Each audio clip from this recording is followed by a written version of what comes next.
सो जय श्री महाकाल दोस्तों, आज मैं जा रहा हूँ महाकाल की नगरी अवंतिका, जी हाँ उज्जैन, अपनी कंपनी की मीटिंग के लिए। और साथ ही हम उज्जैन के प्रसिद्ध मंदिरों के दर्शन भी करेंगे। काफ़ी देर एक अच्छे होटल की तलाश करने के बाद आखिरकार हमें एक अच्छा होटल मिल ही गया और कुछ देर आराम करने के बाद हम निकल गए मंदिरों के दर्शन के लिए। तो ये भैया ने बोला है हमको कि 500 रुपये में हमको ये सारी जगह घुमाएंगे।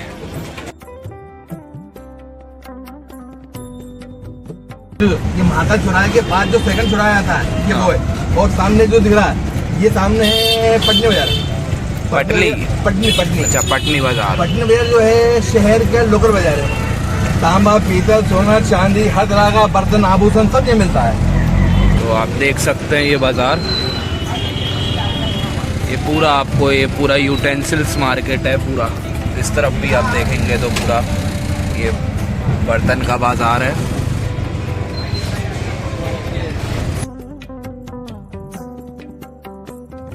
शुरुआत कर रहे हैं भैया, थोड़ा करेंगे पहला मंदिर ना शांतिपनी आश्रम। शांतिपनी आश्रम जहाँ बादाम जी तीनों शिष्य थी। जी। तो आइए आपको दर्शन कराते हैं सांदीपनी आश्रम के।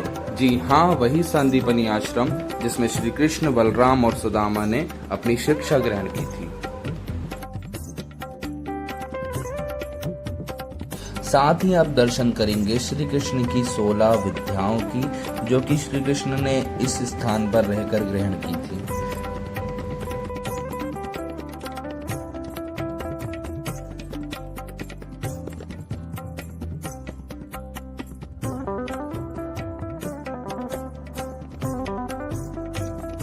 सोलह विद्याओं को जो है देखने के बाद हम यहाँ से आगे जा रहे हैं ये सर्वेश्वर महादेव मंदिर।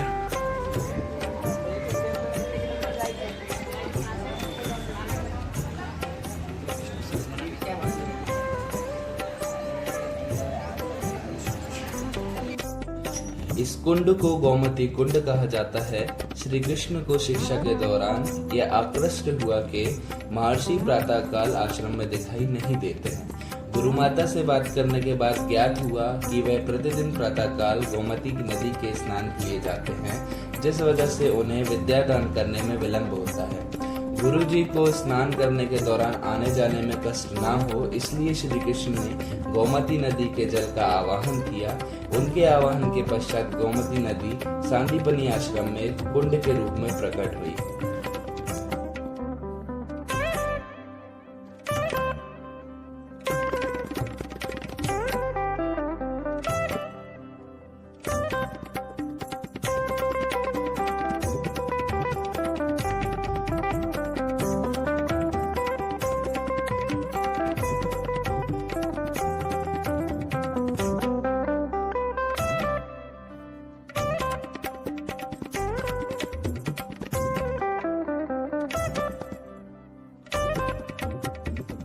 ये स्थान जो आप देख रहे हैं, ये वही स्थान है जहाँ पर श्री कृष्ण, बलराम और सुदामा ने अपनी शिक्षा ग्रहण की थी, जिसे आज श्री कृष्ण पाठशाला के नाम से जाना जाता है।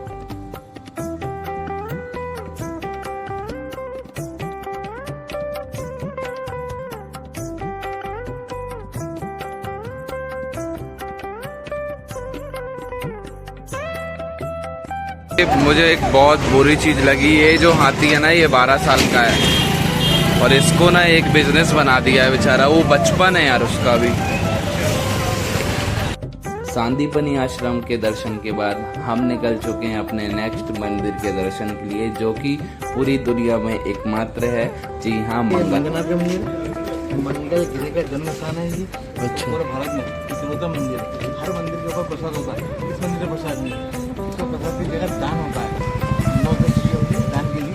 पूरे दिन मंगल को दान किया जाता है और वो एक बार आदमी को आज के दान से जरूर किया तो बाकी ये जिस स्थान पर अपन सभी लोग दर्शन करना आए, कालों का काल बाबा महाकाल की नगरी है। ये पूरी दुनिया का एक ही मंदिर है, मंगल ग्रह का जन्म स्थान। झूठ लगे तो मोबाइल के अंदर सबसे पहले। इस मंदिर की विशेषता है कि पूरी दुनिया की नाभि पर बना करके रेखा मध्य रेखा का सेंटर पॉइंट है। भगवान मंगल ग्रह का जो जन्म यहाँ पर हुआ था वो स्कंद पुराण के अनुसार भोलेनाथ जी के मस्तक के पसीने से हुआ था। इसलिए मंगल ग्रह की जो पूजन यहाँ पर होती है वो शिव रूप में होती है। यहाँ नंदी की सवारी नहीं मिलेगी, यहाँ भेड़ की सवारी मिलेगी। भेड़ यानी मेंढा जो राजस्थान के अंदर पाया जाता है, क्योंकि मेष राशि वृश्चिक राशि के स्वामी है मंगल ग्रह। 21 कष्टों का निवारण होता है। यहाँ पर जमीन जायदाद, कोर्ट कचहरी, भवन भूमि, धन प्राप्ति, शीघ्र विवाह, समस्त रोगों का नाश मंगल ग्रह प्रदान करते हैं, क्योंकि रक्त का देवता, ब्लड का देवता। तो हमने भी खरीद लिया है प्रसाद और हम जा रहे हैं मंदिर में दर्शन के लिए।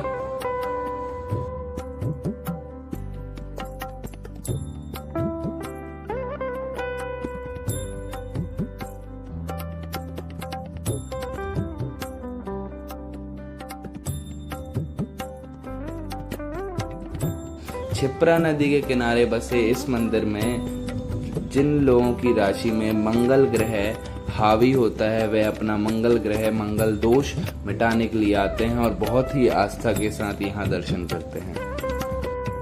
तो मंगलनाथ महादेव मंदिर के दर्शन करने के बाद हम निकल गए हैं काल भैरव मंदिर के लिए, जो कि उज्जैन का प्रसिद्ध मंदिर है काल भैरव। तुम कौन हो भाई, कहाँ से? तो काल भैरव मंदिर में महाप्रसादी के रूप में शराब का भोग लगाया जाता है, जो कि अभी सरकारी द्वारा पूर्णतः प्रतिबंधित कर दिया गया है।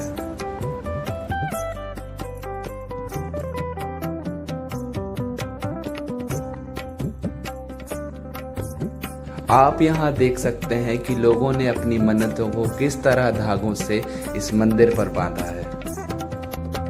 तो काल भैरव मंदिर के दर्शन करने के बाद हम निकल गए हैं गढ़कालिका माता के दर्शन करने के लिए।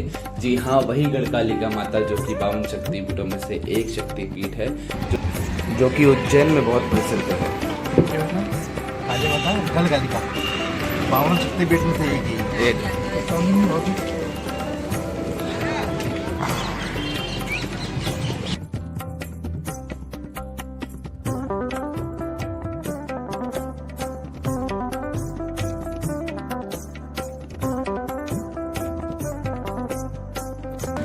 श्रीमन गणेश मंदिर भगवान श्री रामचंद्र द्वारा अति प्राचीन स्थापित मंदिर।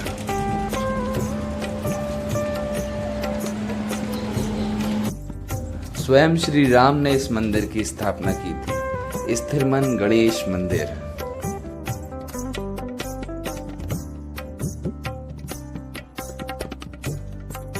साथ ही मंदिर से बाहर निकलते समय आप देखेंगे कि मंदिर में एक छोटी सी गौशाला भी है, जहां पर गौ माता का बहुत अच्छे से ख्याल रखा जाता है। हमको घूमते हुए लगभग शाम होने वाली है और अब हम जा रहे हैं क्षिप्रा नदी के किनारे महाआरती के दर्शन के लिए।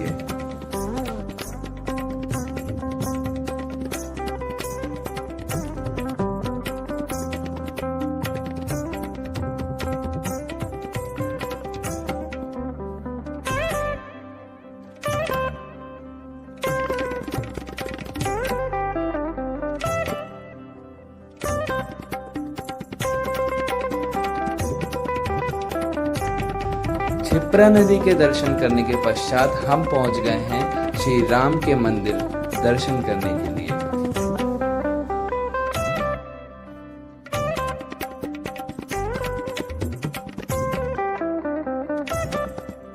महाकाल मंदिर के दर्शन के बाद अगर कहीं सबसे ज्यादा भीड़ पड़ती है तो वह है हरसिद्धि माता का मंदिर। और अगर आपको यहाँ की आरती देखने का लाभ मिलता है, अवसर मिलता है, तो आप बहुत ही भाग्यशाली हैं।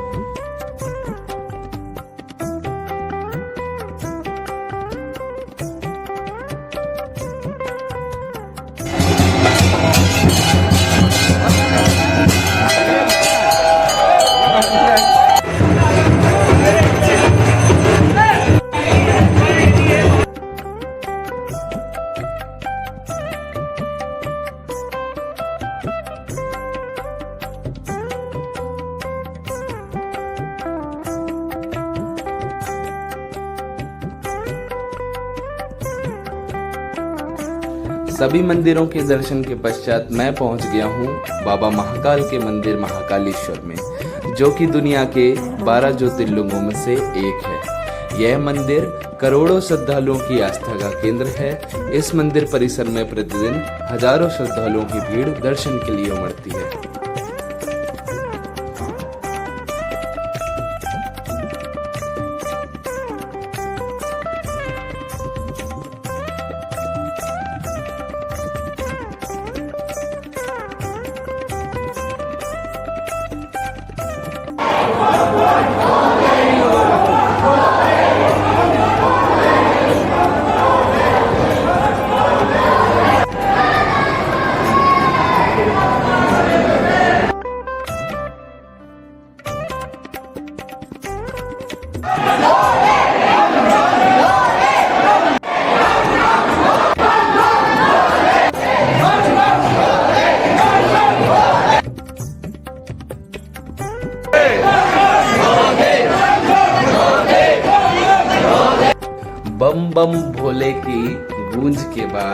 फाइनली हमको दर्शन हो गए बाबा महाकाल के।